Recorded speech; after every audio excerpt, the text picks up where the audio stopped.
Olá, queridos! Tudo bem? Sejam bem-vindos à aula de hoje. Hoje, nossa aula de música vai tratar da unidade 3 do nosso livro, Notações Musicais. Bom, antes de começarmos a nossa aula de hoje, vamos lembrar um pouquinho do que falamos na aula anterior. Na nossa primeira aula sobre música, nós falamos um pouquinho sobre o som. O que é o som, quais são as suas características e de quais maneiras nós podemos identificá-los no nosso dia a dia. Sabemos que a música é uma união de vários sons, de vários pequenos barulhos que são organizados de maneira harmônica, de maneira bem bonitinha e que formam uma sonoridade, formam uma canção. Então a gente já sabe que a música é a junção de vários sons unidos de maneira muito organizada, muito harmônica. E também falamos um pouquinho sobre como a música influenciou toda a história da humanidade. Já descobrimos que a música surgiu bem anteriormente a nós, lá no período dos homens das cavernas, lá quando eles repetiam os sons que ouviam da natureza a partir de alguns objetos encontrados na própria natureza, e também sabemos que os sons eram produzidos a partir das palmas e dos pés, batendo com os pés no chão, provocando uma espécie de ritmo. E hoje nós vamos conhecer um pouquinho a notação musical. Nós já sabemos que existem vários tipos de músicas, cada uma delas para atingir de uma maneira diferente as pessoas, cada uma representando um grupo social diferente, um gosto musical, uma referência cultural diferenciada. Cada música ela existe para atingir e servir ao público de uma maneira diferente. Tem as músicas que nos ajudam a alegrar o nosso dia, tem as músicas que nos contribuem de maneira religiosa, tem as músicas que nos acalmam, as músicas que nos levam às reflexões do dia a dia, tem aquelas músicas que dizem um pouquinho de como nós somos, que parece que muitas das vezes representa quem nós somos e muitas vezes traz referências de quem nós somos. E a música, ela é uma experiência muito importante na história da arte, porque a música ela traz para nós uma sensação abstrata. Ou seja, para cada um de nós, a música traz um sentimento, uma reação e uma visão diferente sobre algo que ela está apresentando. Então a música, em cada pessoa, ela vai tocar de maneira diferente. Ela vai trazer sensações, ela vai trazer emoções diferentes, porque cada música atinge de maneira subjetiva cada ser humano. Ninguém vai sentir do mesmo jeito a música que está ouvindo. Cada um vai interpretar e cada um vai experimentar dela de maneira diferente. Dito isto, nós vamos lá na página 23, no segundo parágrafo, que diz pra gente o seguinte, página 23 não, desculpa, página 24, segundo parágrafo, diz pra gente assim: às vezes, escutamos uma música tantas vezes que gravamos em nossa memória. Quem aqui na nossa aula não tem aquela música preferida? Aquela música que você ouve uma, duas, três, quatro, cinco, você tá parado, você ouve a música, você ouve duas músicas diferentes, volta a ouvi-la novamente. E aí, essa música ela fica tão gravada na nossa memória que nós sabemos como ela vai começar, quais são os ritmos que ela vai trazer, quais são as paradas e a continuidade de cada instrumento, o que o músico vai falar, principalmente se for uma música ao vivo, nós sabemos as frases, gravamos as frases que esse músico vai falar durante a canção, e nós sabemos como ela termina. Então, a música muitas vezes, a música ouvida muitas vezes, a música experimentada muitas vezes, ela traz em nós uma certa memória, a gente acaba gravando um pouco como ela acontece, gravando um pouquinho como ela funciona. Continuando a leitura, para analisar e ensaiar as músicas, eles utilizam a partitura, uma forma de escrita musical em que são representados os sons de uma música por meio de notas musicais. Então vamos lá. A partitura é a parte escrita de uma música. Então a música, para ela acontecer, ela precisa de uma organização. Ela é organizada a partir de alguns elementos linguísticos, como por exemplo as notas musicais. Elas são escritas dentro de uma série de regras e padrões específicos para a música, e que somente aquela pessoa que é entendida do processo musical vai compreender e fazer a sua leitura e interpretação.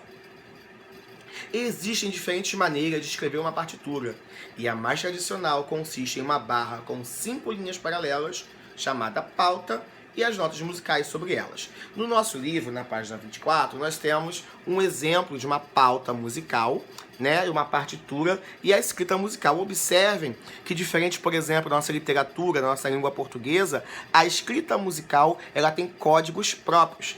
ela tem linguagens específicas da música.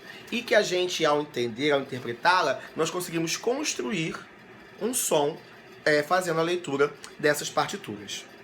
Outras partituras, como a que está presente na ilustração, que abre a tonalidade, são formas livres de representar uma música. Nem sempre elas seguem um modelo tradicional de descrição dos sons, por meio de notas musicais, que podem se apresentar também de forma de desenhos, linhas, símbolos. Observe a partitura a seguir e a gente vai pensar um pouquinho, né? Quais seriam os sons que essa linguagem aqui, ó, tá querendo representar? Quais seriam os tipos de sons que essas linhas, essas formas vão trazer pra gente? Quais seriam as sonoridades que elas representam? A gente consegue imaginar?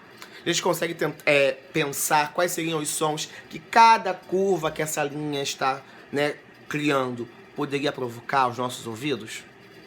A gente saberia dizer que músicas são essas? Não?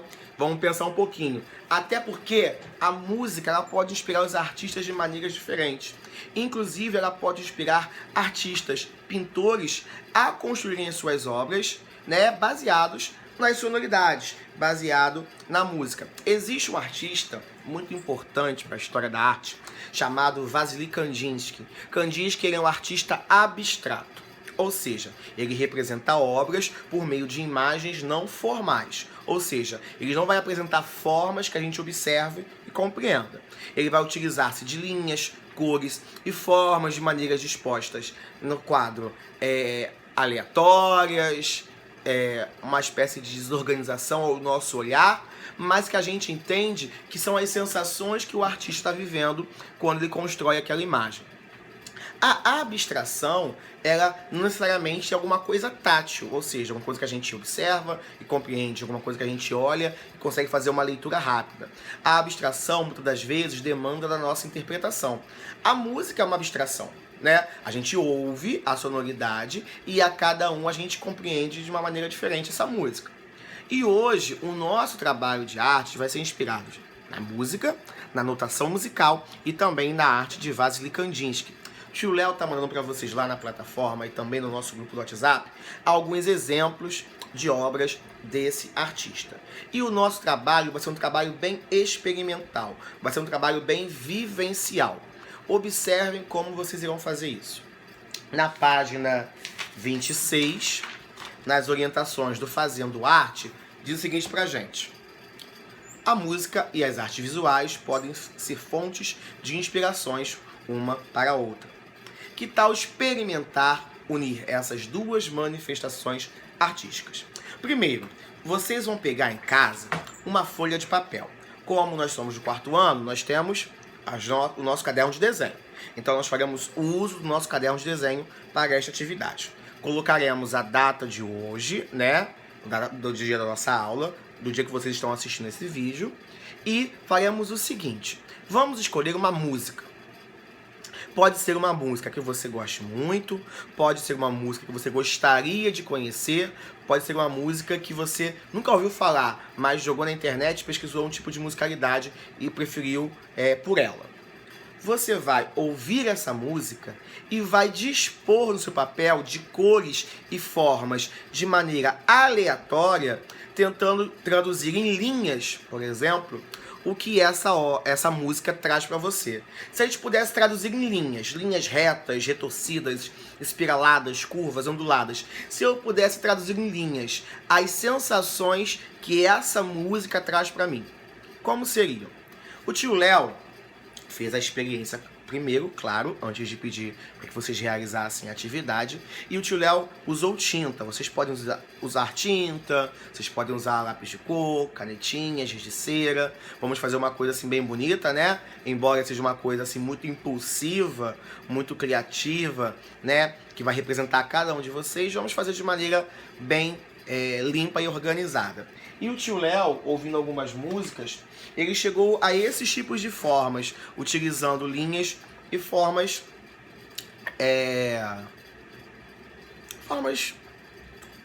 que até então não inspiram nenhuma figuração. É importante a gente perceber o seguinte: aqui eu estava ouvindo um ritmo muito que é muito importante para mim, um ritmo de música que eu gosto muito, que é o Axé Music. E aí, ouvindo algumas músicas que eu gosto bastante, ao representar essa musicalidade em linhas, surgiram essas formas aqui, ó. Eu fiz o meu com tinta aquarela, mas vocês podem utilizar tinta se vocês tiverem, giz de cera, lápis de cor, canetinha. Aí eu consegui criar algumas formas como essa, muito parecidas, muito próximas com a arte de Kandinsky, que é um abstrato, que é um abstracionista, que vai usar a imaginação e a impulsão das formas na hora de criar as suas obras, muitas das vezes inspirado pela música, certo? Então, nosso trabalho hoje é um trabalho de livre expressão. Ao concluir a sua experiência musical e visual, você vai mandar a sua foto, né, com o seu trabalho pronto, e você também vai mandar para mim um pequeno vídeo me contando qual foi a música que você escolheu e por que você escolheu. Aí vai estar você, o seu vídeo com a sua obra e me dizendo: tio Léo, eu escolhi música tal e ela me trouxe essas sensações. Vamos tentar essa experiência juntos? Vamos lá? Combinado? Então beleza. Qualquer dúvida vocês podem me chamar a qualquer momento, tá bom? Um beijo bem grande pra vocês, boa aula e até a próxima atividade. Tchau, tchau.